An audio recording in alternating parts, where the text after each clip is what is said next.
नमस्कार दोस्तों, आज मैं अन्नपूर्णा जयंती पर अन्नपूर्णा माता की कथा सुनाने जा रही हूँ। जिस घर में माँ अन्नपूर्णा की कथा सुनी जाती है, वहाँ अन्न धन की कमी कभी नहीं होती है। प्रेम से बोलिए अन्नपूर्णा माता की जय हो। एक समय हिम शिखर पर बैठे शिव जी के पास पार्वती माता आती हैं और बड़े ही विनम्र स्वर में अनुरोध करती हैं कि हे भगवंत, कैलाश में भी हमें अब रसोई की आवश्यकता है। भगवान शिव ने मना कर दिया। उन्होंने कहा कि भोजन तो एक प्रकार की आसक्ति है, प्राणी को हर प्रकार की आसक्ति को त्याग देना चाहिए। यही ब्रह्मा विष्णु और महेश का कथन है। माता पार्वती ही लक्ष्मी और सरस्वती देवियों के साथ भोजन स्वरूप लेकर व्यक्ति का प्राण पालन करती हैं। माता पार्वती को यह शब्द बड़े ही अपमानजनक लगे। इसी कारण माता और भगवान के बीच मतभेद हो गया। देवी ने कहा, हे शिव, जब मेरी कोई आवश्यकता ही नहीं तो मैं आपके साथ क्यों रहूं? यह कहकर देवी अंतर्ध्यान हो गईं। भगवती पार्वती के जाने के बाद भगवान शिव पुनः समाधि में चले गए, पर थोड़े ही देर बाद उन्हें भयंकर रुदन चीखने चिल्लाने की आवाज सुनाई देने लगी, जिसके कारण उनका ध्यान भंग हो गया। जब उन्होंने आंख खोली तो देखा सभी देवी देवता गणेश सहित रो रहे थे। सभी क्षुधा से ग्रस्त थे। सभी भूख से तड़पते हुए शिव जी से याचना करने लगे, हे प्रभु, सृष्टि में अनाज का एक भी दाना नहीं है, कृपया हम भूखे क्षुधा प्राणियों को शांत करें। पर भगवती के लोप हो जाने के कारण भगवान शिव जी के पास भी अन्न का एक दाना नहीं था। उन्होंने स्वयं के भोजन लाने में असमर्थ पाया। फिर ब्रह्मा जी और विष्णु जी से पूछा। वे दोनों देव भी शिव जी के समान असमर्थ थे। भगवान शिव त्रिलोक में भोजन की खोज में निकल गए। भगवान शिव ने आकाश मार्ग से सारी धरती पर ढूंढा। सारी धरती में कहीं भी कंदमूल्य और अन्य खाने योग्य कोई भी वस्तु नहीं दिखी। न स्वर्ग लोक में हविष और स्वाहा थीं और न ही पाताल लोक में कोई भी मांस मदिरा आदि पदार्थ थे। त्रिदेव अब बड़े ही दुखी हो गए, क्योंकि इस संसार में सभी भूखे और दुखी हो चुके थे। वे जान गए कि जिस अन्य व भोजन को वह आसक्ति कहा था, वह इस सृष्टि के लिए कितना महत्वपूर्ण है। तभी भगवान शिव को एक अघोरी मिला। भगवान शिव को अघोरी जानकर वह मनुष्य कहा, हे अघोरी, अगर तुम्हें भूख लगी हो तो जाओ, तुम काशी में जाओ। वहाँ एक दिव्य स्त्री हैं जो सभी भूखों को खाना खिलाती हैं। वह अवश्य ही तुम्हारी भी क्षुधा शांत कर देंगी। भगवान शिव अब समझ गए थे कि यह अंतिम रसोई है, केवल भगवती पार्वती की ही है। भगवान शिव ने देखा वहाँ भगवती बैठी हुई हैं, जो लक्ष्मी, पार्वती, सरस्वती तीनों की आभास से सुशोभित थीं। उन्होंने स्वर्ण सिंहासन पर बैठे हुए बैगनी और भूरे रंग के वस्त्र पहने हुए थीं और सभी प्राणी उनके द्वारा भोजन प्राप्त कर रहे थे। ऐसा कोई भी प्राणी न था जो भूख से ग्रस्त था, और जिसे जितना भूख लगी थी भगवती उसे उतना ही भोजन दे रही थीं। भगवती भगवान शिव को आया देख मंद मंद मुस्कुराने लगीं।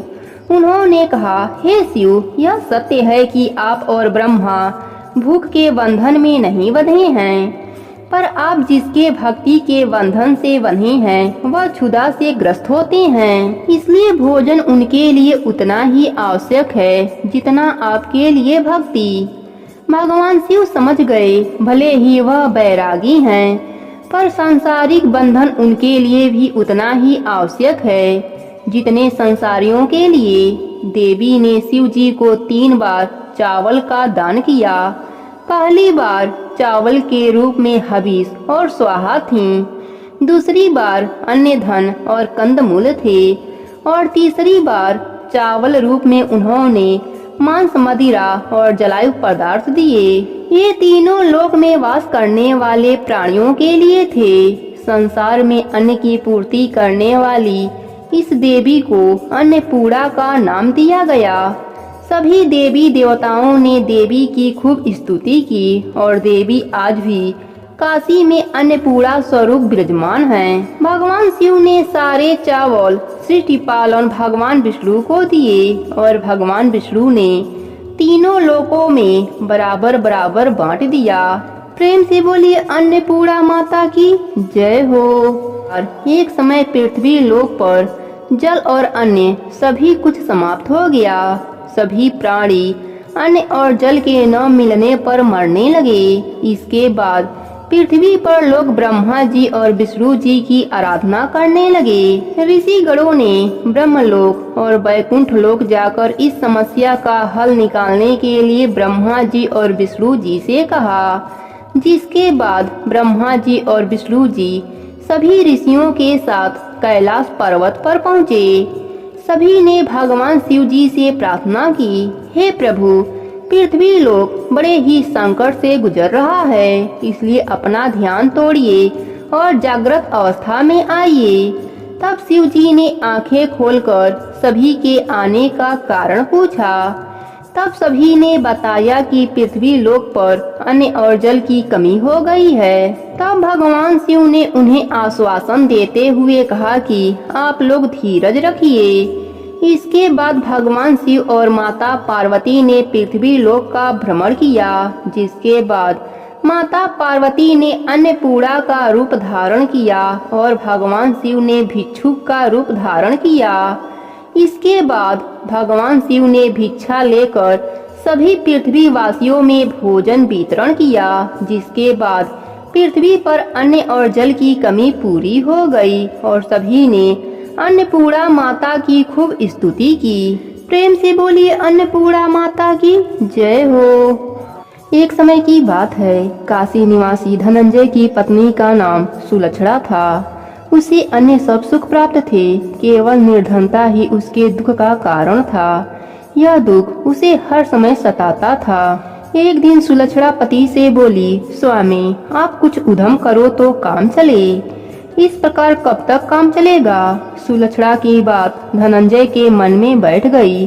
वह उसी दिन विश्वनाथ शंकर जी को प्रसन्न करने के लिए बैठ गया और कहने लगा, हे देवाधिदेव विश्वेश्वर, मुझे पूजा पाठ कुछ नहीं आता है, केवल तुम्हारे भरोसे बैठा हूँ।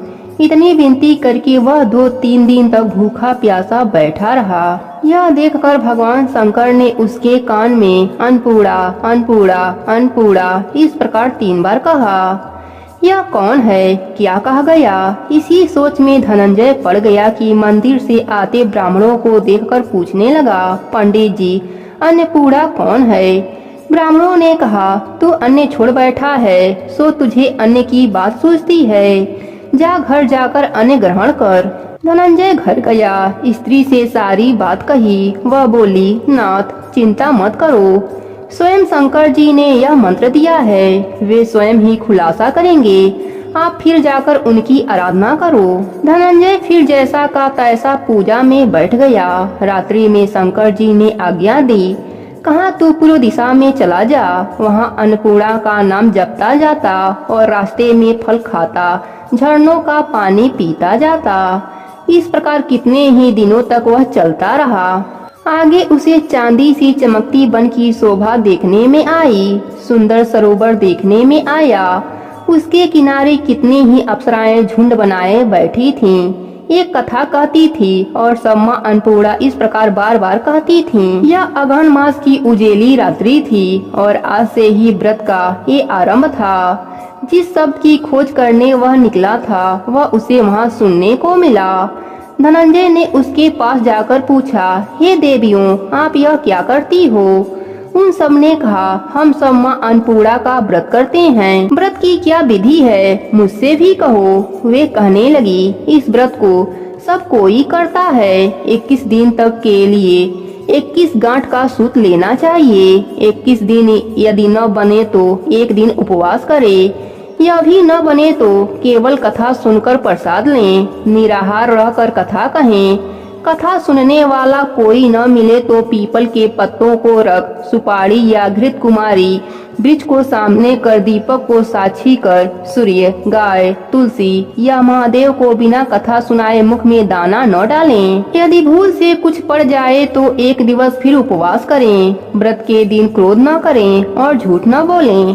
धनंजय बोला, इस व्रत के करने से क्या होगा? वे कहने लगी, इसके करने से अंधों को नेत्र मिले, लूलों को हाथ मिले, निर्धन के घर धन आए, बांझी को संतान मिले, मूर्ख को विद्या आए। जो जिस कामना से व्रत करे माँ उसकी इच्छा पूरी करती हैं। वे कहने लगा, बहनों, मेरे भी धन नहीं है, विद्या नहीं है, कुछ भी तो नहीं है। मैं तो दुखिया ब्राह्मण हूँ, मुझे इस व्रत का सूत दोगी? हाँ भाई, तेरा कल्याण हो, तुझे देंगी। ले, इस व्रत का मंगल सूत्र ले ले।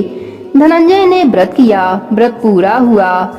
तभी सरोवर में से 21 खंड की सुवर्ण सीढ़ी हीरा मोती जड़ी हुई प्रकट हुई। धनंजय जय अन्नपूर्णा माता, जय अन्नपूर्णा माता कहता जाता इस प्रकार कितनी ही सीढ़ियां उतर गया तो क्या देखता है कि करोड़ों सूर्य के प्रकाशमान अन्नपूर्णा का मंदिर है। उसके सामने स्वर्ण सिंहासन पर माता अन्नपूर्णा विराजमान हैं। सामने भिक्षा हेतु शंकर भगवान खड़े हैं। देवांगनाएं चंवर डुलाती हैं। कितने ही हथियार बांधे पहरा देती हैं। धनंजय दौड़कर जगदम्बा के चरणों में गिर गया। देवी उसके मन का क्लेश जान गईं। धनंजय कहने लगा, माता, आप तो अंतर्यामी हो, आपको अपनी दशा क्या बताऊं? माता बोली, मेरा व्रत किया है, जा संसार तेरा सत्कार करेगा। माता ने धनंजय की जीवा पर बीज मंत्र लिख दिया। अब तो उसके रोम रोम में विद्या प्रकट हो गई। इतने में क्या देखता है कि वह काशी विश्वनाथ के मंदिर में खड़ा है। माँ का वरदान ले धनंजय घर आया। सुलक्षणा से सारी बात कही। माता जी की कृपा से उसका घर अन्य धन से भर गया। छोटा सा घर बहुत बड़ा गिना जाने लगा। जैसे शहद के छत्ते में मक्खियाँ जमा होती हैं, उसी प्रकार अनेक सगे संबंधी आकर उसकी बड़ाई करने लगे। कहने लगे, इतना धन और इतना बड़ा सुंदर घर, सुंदर संतान नहीं तो यह किस काम के? सुलक्षणा से संतान नहीं है, इसलिए तुम दूसरा विवाह करो। अनिच्छा होते हुए भी धनंजय को दूसरा विवाह करना पड़ा और सती सुलक्षणा को सौत का दुख उठाना पड़ा। इस प्रकार दिन बीतते गए। फिर अगहन का मास आया। नए बंधन से बंधे पत्नी से सुलक्षणा ने कहलवाया कि हम व्रत के प्रभाव से सुखी हैं, इस कारण यह व्रत छोड़ना नहीं चाहिए। यह माता जी का प्रताप है जो हम इतने संपन्न और सुखी हैं। सुलक्षणा की बात सुन धनंजय उसके यहाँ आया और व्रत में बैठ गया। नई बहू को इस व्रत की खबर नहीं थी। वह धनंजय के आने की राह देख रही थी। दिन बीतते गए और व्रत पूर्ण होने में 3 दिवस बाकी थे कि नई बहू को खबर पड़ी। उसके मन में ईर्ष्या की ज्वाला दहक रही थी। सुलक्षणा के घर आ पहुंची और उसने वहां भगदड़ मचा दी। वह धनंजय को अपने साथ ले गई। नए घर में धनंजय को थोड़ी देर के लिए निद्रा में आ दबाया। इसी समय नई बहू ने उसका व्रत का सूत तोड़कर आग में फेंक दिया। अब तो माता जी का कोप जाग गया। घर में अकस्मात आग लग गई। सब कुछ जलकर खाक हो गया। सुलक्षणा जान गई और पति को फिर अपने घर ले आई। नई बहू रूठकर पिता के घर जा बैठी। पति को परमेश्वर मानने वाली सुलक्षणा बोली, नाथ, घबराना नहीं, माता जी की कृपा अलौकिक है। पुत्र कुपुत्र हो जाता है पर माता कुमाता नहीं होती। अब आप श्रद्धा और भक्ति से आराधना शुरू करो, वे जरूर हमारा कल्याण करेंगी। धनंजय फिर माता के पीछे पड़ गया। फिर वही सरोवर सीढ़ी प्रकट हुई जिसमें माँ अन्नपूर्णा कहकर वह उतर गया। वहाँ जा माता के चरणों में रुदन करने लगा। माता प्रसन्न होकर बोली, यह मेरी सोने की मूर्ति ले जा, उसकी पूजा करना, तू फिर सुखी हो जाएगा। जा, तुझे मेरा आशीर्वाद है। तेरी स्त्री सुलक्षणा ने श्रद्धा से मेरा व्रत किया है, उसे मैंने पुत्र दिया है। धनंजय ने आंखें खोली तो खुद को काशी विश्वनाथ के मंदिर में खड़ा पाया। वहाँ से फिर उसी प्रकार से घर आया। इधर सुलक्षणा के दिन चढ़े और 9वें महीने में एक पुत्र हुआ। गांव में आश्चर्य की लहर दौड़ गई, मानता आने लगा। इस प्रकार उसी गांव के निसंतान सेठ के पुत्र होने पर उसने माता अन्नपूर्णा का मंदिर बनवा दिया। उसमें माता जी धूमधाम से पधारी, यज्ञ किया और धनंजय को मंदिर के आचार्य का पद दे दिया गया। जीविका के लिए मंदिर की दक्षिणा और रहने के लिए बड़ा सुंदर सा भवन दिया। धनंजय स्त्री पुत्र सहित वहाँ रहने लगा। माता जी के चढ़ावे में भरपूर आमदनी होने लगी। उधर नई बहू के पिता के घर डाका पड़ा, सब लूट गया। वे भीख मांगकर पेट भरने लगे। सुलक्षणा ने यह सुना तो उसे बुलावा भेजा, अलग घर में रख लिया और उनके अन्य वस्त्र का प्रबंध कर दिया। धनंजय, सुलक्षणा और उसका पुत्र माता जी की कृपा से आनंद से रहने लगे। हे अन्नपूर्णा माता, जैसे आपने इनका भंडार भरा वैसे ही अपने सभी भक्तों का भंडार भर देना। कहानी अधूरी हो तो पूरी करना, पूरी हो तो मान रखना। प्रेम से बोलिए अन्नपूर्णा माता की जय हो।